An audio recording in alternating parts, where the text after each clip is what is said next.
তো hello everyone, আপনারা দেখতেছেন good brothers my YouTube channel. আমি আসিফ। তো আজকে আমি ভিডিওর মধ্যে আপনাদের কাছে যেটা শেয়ার করব সেটা হচ্ছে ম্যাপে আপনি কিভাবে রাস্তা দেখবেন, ঠিক আছে। তো ভিডিও লম্বা করতেছি না, চলে যাচ্ছে মূল ভিডিওতে। তো ভিডিও শুরু করার আগে একটাই কথা, আমার চ্যানেলে যারা নতুন অবশ্যই ভিডিওতে একটা লাইক দিয়ে অবশ্যই আমার চ্যানেলটাকে সাবস্ক্রাইব করে রাখবেন। তো কথা বাড়াচ্ছি না, চলে যাচ্ছে মূল ভিডিওতে। তো সর্বপ্রথম আমি আমার ফোনে যে ম্যাপ অ্যাপসটি আছে সেটা ওপেন করলাম, ঠিক আছে।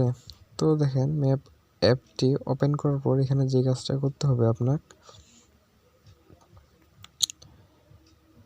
আপনাকে এই সার্চ বক্সে যাইতে হবে, ঠিক আছে। তো আমি সার্চে চলে গেলাম।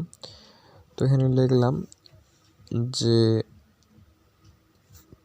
পঞ্চগড় হচ্ছে আমার জেলার নাম, ঠিক আছে। তো আমি পঞ্চগড় লিখে দিচ্ছি,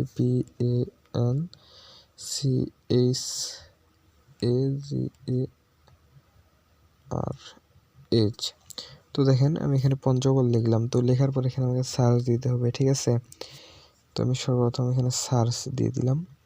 তো সার্চ দেওয়ার পর আমাকে পঞ্চগড়ে নিয়ে যাবে। তো দেখেন আমি কিন্তু পঞ্চগড়টা এখানে দেখাই দিচ্ছি, ঠিক আছে।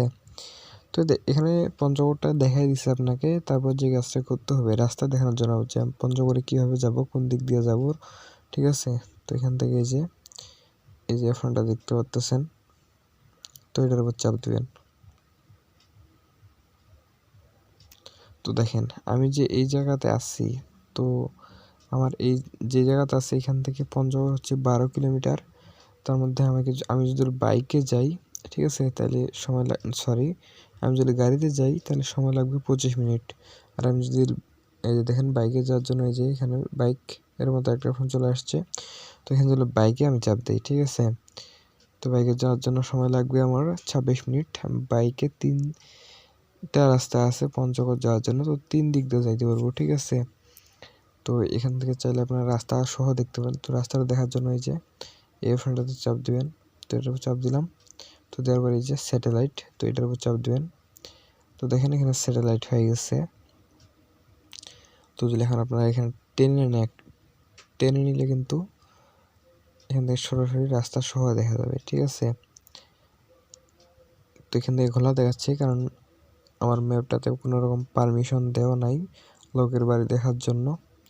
তো আমার ভিডিওটা যদি আপনার একটু ভালো লাগে উপকার এসে থাকে অবশ্যই কিন্তু আমার চ্যানেলটাকে সাবস্ক্রাইব করে পাশে বেল বাটনটি অল ক্লিক করে দিবেন। তো আমি বিদায় নিচ্ছি আসিফ। আপনি ভালো থাকুন এবং ভালো রাখুন আপনার চারপাশ। ওকে।